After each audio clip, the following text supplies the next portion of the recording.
Hello, boys and girls, and all of our readers for our One School, One Book, The Tale of Despereaux.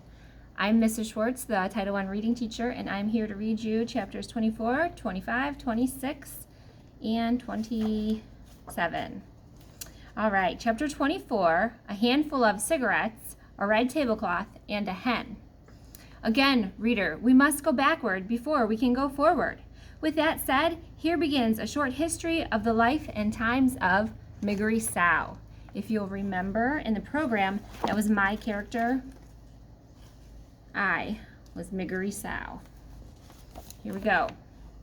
A girl born into the world many years before the mouse Despereaux and the rat Rescureau. A girl born far from the castle. A girl named for her father's favorite prize-winning pig. Miggery Sow was 6 years old when her mother, holding on to Mig's hand and staring directly into Mig's eyes, died. "Ma," said Mig, "Ma, couldn't you stay here with me?" "Oh," said her mother, "who is that? Who is that holding my hand?" "It's me, Ma, Miggery Sow." "Ah, child, let me go." "But I want you to stay here," said Mig, wiping first her runny nose and then her runny eyes. "You want," said her mother. "Yes," said Mig, "I want." "Ah, child, and what does it matter what you are wantin'?" said her mother. She squeezed Mig's hand once, twice, and then she died, leaving Mig alone with her father, who, on a market day in spring, soon after his wife's death, sold his daughter into service for a handful of cigarettes, a red tablecloth, and a hen. "Papa," said Mig, when her father was walking away from her with the hen in his arms, a cigarette in his mouth, and the red tablecloth draped across his shoulders like a cape. "Go on, Mig," he said. "You belong to that man now." "But I don't want to, Papa," she said. "I want to go with you." She took hold of the red tablecloth and tugged on it. "Lord, child," her father said, "and who is asking you what you want? Go on now." He untangled her fingers from the cloth and turned her in the direction of the man who had bought her. Mig watched her father walk away, the red tablecloth billowing out behind him. He left his daughter. And reader, as you know, he did not look back, not even once. Can you imagine it? Can you imagine your father selling you for a tablecloth, a hen, and a handful of cigarettes? Close your eyes, please, and consider it for just a moment. Done? I hope that the hair on the back of your neck stood up as you thought of Mig's fate and how it would be if it were your own. Poor Mig. What will become of her? You must, frightened though you may be, read on and see for yourself. Reader, it is your duty. Chapter 25. This one is called A Vicious Cycle. So that was a bit of a heavy chapter. Let's see what we have next. Miggery Sow called the man who purchased her uncle, as he said she must. And also, as he said she must, Mig tended Uncle's sheep and cooked Uncle's food and scrubbed Uncle's kettle. She did all of this without a word of thanks or praise from the man himself. Another unfortunate fact of life with Uncle was that he very much liked giving Mig what he referred to as a good clout to the ear. In fairness to Uncle, it must be reported that he did always inquire whether or not Mig was interested in receiving the clout. Their daily exchanges went something like this. Uncle: "I thought I told you to clean the kettle." Mig: "I cleaned it, Uncle. I cleaned it good." Uncle: "Oh, it's filthy. You'll have to be punished, won't ye?" Mig: "Gore, Uncle. I cleaned the kettle." Uncle: Are you saying that I'm a liar, girl?" Mig: "No, Uncle." Uncle: "Do you want a good clout to the ear then?" Mig: "No, thank you, Uncle, I don't." Alas, Uncle seemed to be as entirely unconcerned with what Mig wanted as her mother and father had been. The discussed clout to the ear was always delivered, I am afraid, with a great deal of enthusiasm on Uncle's part, and received with absolutely no enthusiasm at all on the part of Mig.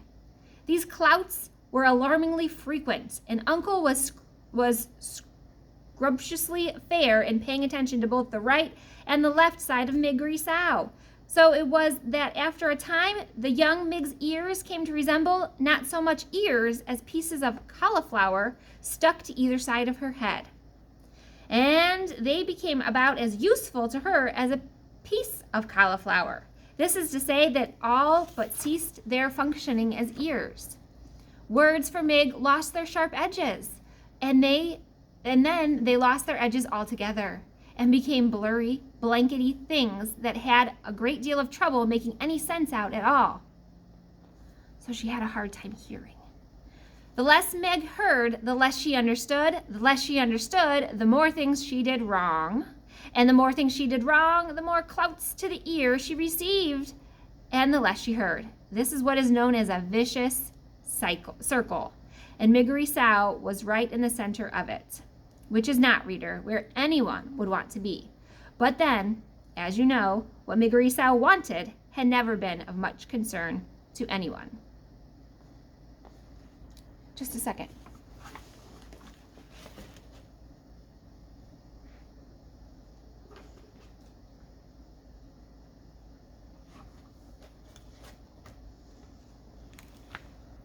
Oh, hello there, boys and girls.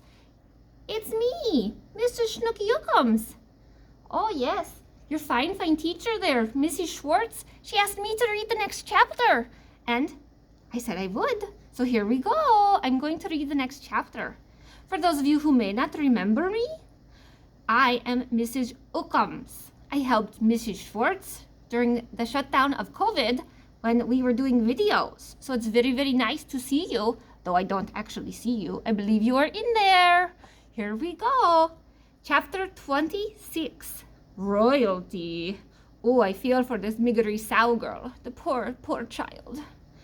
When Mig turned 7 years old, like many of you, 7, there was no cake, no celebration, no singing, no present, no acknowledgement of her birthday at all, other than Mig saying, "Uncle, today I am 7 years old." And Uncle saying in return, "Did I ask ye how old you were today? Get out of my face before I give you a good clout to the ear." Oh, poor Mig. A few hours later, after receiving her birthday clout to the ear, Mig was out in the field with Uncle's sheep when she saw something glittering and glowing on the horizon. She thought for a moment that it was the sun. Oh, but she turned and she saw the sun in the west, where it had been sinking to join the earth. This thing that shone so brightly was something else. Mig stood in the field and shaded her eyes with her left hand and watched the brilliant light draw closer and closer and closer until it revealed itself to be King Philip and Queen Rosemary and their young daughter, the Princess P.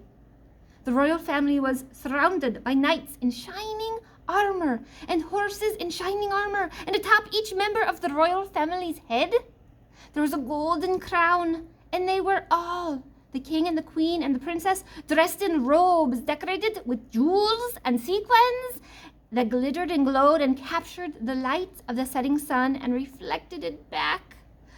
"Gore," breathed Mig. The Princess P was riding on a white horse that picked its legs up very high and set them down daintily. The P saw Mig standing and staring, and she raised a hand to her. "Hello!" The Princess P called out merrily, "Hello!" and she waved her hand again. Mig did not wave back. Instead, she stood and watched. There's a picture. Can you see it? "Gore," Mig breathed. Open-mouthed as the perfect, beautiful family passed her by. "Papa," called the princess to the king, "what is wrong with that girl? She will not wave at me." "Never mind," said the king. "It is of no consequence, my dear." "But I am a princess, and I waved at her. She should wave back." Mig, for her part, continued to stare. Looking at the royal family had awakened some deep and slumbering need in her. It was as if a small candle had been lit in her interior, sparked by the life by the brilliance of the king and the queen and the princess. For the first time in her life, reader, Mig hoped. Ah, yes, she hoped. And hope is like love, a ridiculous, wonderful, powerful thing. Mig tried to name this strange emotion. She put a hand up to touch one of her aching ears and realized that the feeling she was experiencing, the hope blooming inside of her, felt exactly the opposite of a good clout. She smiled and took her hand away from her ear. She waved to the princess.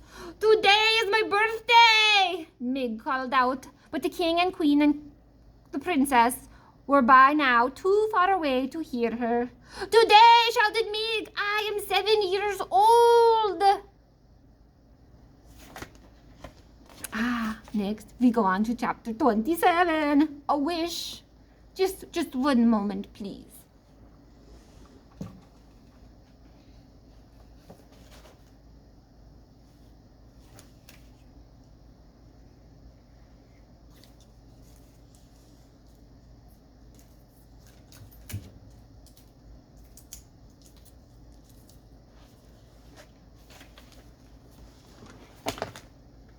Hey, how you doing there? My name is Mr. Ookums, for those of you who don't remember. Yes, Mr. Ookums. I am married to Mrs. Ookums, and I also help substitute during the COVID shutdown. And I would like to read a chapter for you. Chapter 27, A Wish. That night, in the small dark hut that she shared with Uncle and the sheep, Mig tried to speak of what she had seen. "Uncle," she said. "I saw some human stars today." "How was that?" "I saw them all glittering and glowing, and there was a little princess wearing her own crown and riding on a little white puppy, little white tiptoed horse." "Oh, I love horses." "What are you going on about?" asked Uncle. "I saw a king and a queen and an itty-bitty princess," shouted Mig. "So?" shouted Uncle back. "I would like," said Mig shyly, "I would like to be one of them princesses."